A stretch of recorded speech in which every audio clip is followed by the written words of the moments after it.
Ah, WCW. In the 1990s, it was the shit, but due to bad politics, it became its own cancer. And by 2001, I'm pretty sure I have more subscribers than WCW had fans in attendance. And due to its sucking ass, Vince McMahon, chairman of the WWF at the time, purchased it for a laugh. For the subsequent months, he introduced WCW into their now infamous storyline for how poorly it was executed, the Invasion. What's that? You want The Undertaker to take on Sting? You want Stone Cold Steve Austin against Goldberg? Maybe The Rock versus Randy Savage? The NWO to invade? Nah. Have Hugh Morris.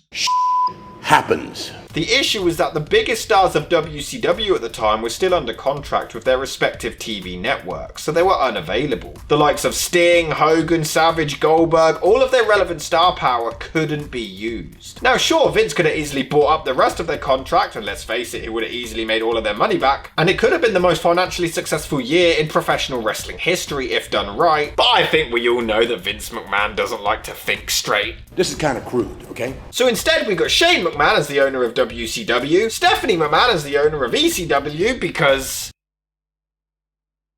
Steph is extremely hot, I don't know. They resorted to filling up the rosters with current WWE guys instead. But hey, they used to be in WCW or ECW, so now they're on their team. Sure, that makes sense. And then whacking WWE guys randomly jumping to the other team for no conceivable reason, and it all culminated at Survivor Series 2001. Yeah, I actually remember 10-year-old me genuinely being worried that WWE was going to go out of business. I mean, who's going to put them out of business? Sean Stasiak? For real though, it is a really great opening video package showcasing the entire history of the WWF. Man, their video packages used to be so elite back in the day. But man, poor Ryan, what the hell did he do? The opening match is Christian defending the European title against Al Snow, and I will always say Christian is a damn good heel. How psyched are you people? Cause you get to see the champion of Europe live and in person. You're Canadian. And tonight, the WWF has come to die! Yeah, because if anyone screams ECW, it's Christian. But hey, Teddy Long is the referee, so the loser has to go one-on-one with The Undertaker. But for real, no matter how old I get, this will never not be funny. And Rome, and Madrid, and London, what a great European champion is Christian! I'm sure all those fine folks over there. The match itself, there's not really a whole lot to say. Al Snow is incredibly over, and the fans adore him, and Christian does get a lot of heat. Snow hits a nice spine buster for a near fall, and there is a sweet crossbody, so the action does pick up a bit, with a nice brain buster for another close call. Before Christian hits the unprettier for the win. It's alright, there's not a whole lot to write home about, so maybe around 2 stars, 2.5. Throughout the night and the build up to this pay-per-view, there's also a rumour that Stone Cold is going to turn against WCW. Now, as we find out later, there is someone turning, but it's not Austin. So at first, it does seem like it's a pretty nice swerve to throw everyone off the scent. The issue is, they completely fuck it up later. Just a few minutes after this, Vince literally admits that someone is turning against them. In the build-up, they try so hard to make it look like it's Austin, but up front saying it's going to happen rather than just a rumour completely ruins the twist. This is the second pay-per-view in a row where they completely spoil the ending. Why do they keep doing this? That's a pretty good question. It's one I've asked myself a lot. I also must say, as fun as the hardcore title was, fuck me, it looked terrible. It's also so weird seeing Vince McMahon as a babyface. But everyone's dream should be to find someone who looks at them the way Michael Cole looks at Vince. But why is there a 7 sign in the crowd? What's the correlation? Next up, we have Tajiri against William Regal. Now, originally, Tajiri was supposed to go up against X-Pac to unify the light heavyweight and cruiserweight titles, but the latter injured himself shagging China a week prior, so he was removed. And the light heavyweight championship disappeared into thin air and was literally never heard from again. It doesn't take long for Tajiri to hit a sidekick to his face, busting him open, and it does look quite nasty. And I must say, I love Tajiri, and I do consider him one of the most underrated performers ever. He had so much talent, and he and Regal have amazing chemistry together. But Jesus, yeah, this really wouldn't fly now. Regal ends up winning with a powerbomb. And the match is relatively short, just around 3 or 4 minutes, but it is actually quite effective for what it was, so I'd maybe even give it 2 stars. I'm also not even sure if it was a work or not. Regal looked genuinely pissed off at Tajiri for that kick to the face. Tori Wilson ends up coming out, but getting a powerbomb for her troubles, but I swear she smiles as he does it. Next up, we have the unification match between United States Champion Edge and Intercontinental Champ Test. And Jesus Christ, is Edge over. The match itself isn't great. The fans are really into Edge, but that's about it. He hits a nice drop kick twice, but really, who cares about Test? And who cares about this guy, piece of shit? Like before, the action does manage to pick up as Edge almost gets a win and Test returns the favour with his own spear for a near fall and then a nice pump handle slam. Edge does get a Hurricane Rana that doesn't quite land right, but it's Test's fault. Followed by a spear for an extremely close near fall before he gets the win. So to be honest, it does kind of save itself at the end, so I'll give it a fair 3 stars. It was decent enough. But some of this dialogue is pretty funny. If the Alliance loses tonight, I'll become a regular person. Next up, we have the Tag Team Unification Steel Cage match between WCW champions the Dudleys and WWF champs the Hardys. Even though the graphics clearly get it wrong, and so does Howard Finkel. The World Wrestling Federation Tag Team Champions! Hope someone got fired. I also don't really understand the logic. Throughout the night, people say if their respective company lose in the main event, then they're out of a job. But why? It would just mean that the competitor would buy you. In fact, almost everyone on this show still worked for the WWF after this. You guys are next. You know I'll be watching. As Edge plows me from behind. I hate the fact that it's a cage match, but they still need to be on the apron and make a tag. It just looks stupid. There's no disqualification, just be in the ring at the same time. The match is actually pretty good. The Hardys are so over, it's unreal. Bubba nails a Bubba Bomb off the cage on Jeff and is so savage throwing Matt into the steel face first. There's a really cool spot where Jeff becomes Spider-Man and nearly escapes. That was pretty sweet. But they nearly kill Matt Hardy. But how the hell is Matt's leg bent this way? And he did this to himself. What the hell did he do that for? Stacey ends up seducing the worst referee ever, Nick Patrick, to get the key without him noticing. Shouldn't the cage door be accessible anyway? Isn't one way of winning a cage match through the door? Matt ends up escaping, but the finish comes when Jeff climbs up but can't resist, goes for a swanton, misses, and smashes himself through a table, which is an insane spot. The match itself is actually pretty good, so maybe 3.5 stars, but it doesn't make a whole lot of sense. Paul Heyman keeps saying, Jeff Hardy can't resist! He can resist everything but temptation! Jeff Hardy can resist anything but temptation! One thing he can't resist is temptation. Well, yes. That's what temptation means when you can't resist something. So if you can't resist it, you tempt it.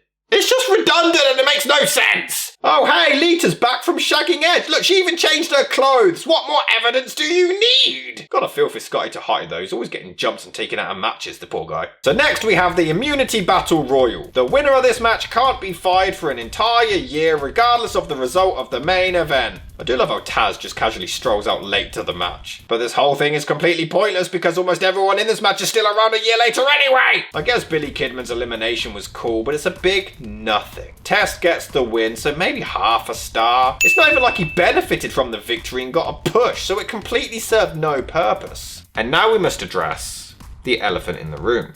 Chyna was going through some personal issues at the time with her mental health and addictions, and Triple H cheating on her with Stephanie McMahon. And due to this, WWE fired her, despite her being current women's champion at the time. They also never acknowledged it on the air, so the belt remained in the abyss for months. But forget about that, Survivor Series! We get a 6-pack challenge for the vacant championship. Nydia was actually supposed to debut in this from Tough Enough, but they felt it would have been too random, so instead, have Jazz! I do love how Ivory just comes out to complete silence.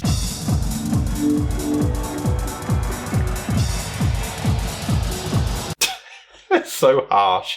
But now, I have to talk about Lita. Look, I get why she was so popular. During an era where females in wrestling were either princesses or blonde supermodels, Lita came in at the right time as a woman who wasn't afraid to take bumps. A tomboy character to show girls that it's okay to break that stereotype. But then you see her wrestle. I'm sorry, I know she's loved as a legend and a lot of people consider her iconic. And I know she's in the Hall of Fame, but she is so reckless in the ring, it's unreal. Even in the first 20 seconds of this match, she botches a Hurricane Rana. And this is an issue in almost every single one of her matches. She struggles to go 30 seconds without botching and nearly breaking her own or her opponent's neck. She's Goldberg with tits. Okay, Molly Holly botches a sunset flip, but that's a one-off. She does get a twist of fate, which looks okay, but she misses most of her moonsault. It looks awful. Trish ends up winning the belt for the first time with a Stratusfaction on Ivory, but the match is lame. 1.5 stars because I'm feeling nice. And this is when we start to get the main event. Vince tries to build the hype, but it's just awkward because he's clearly waiting for a pop and it's just silence.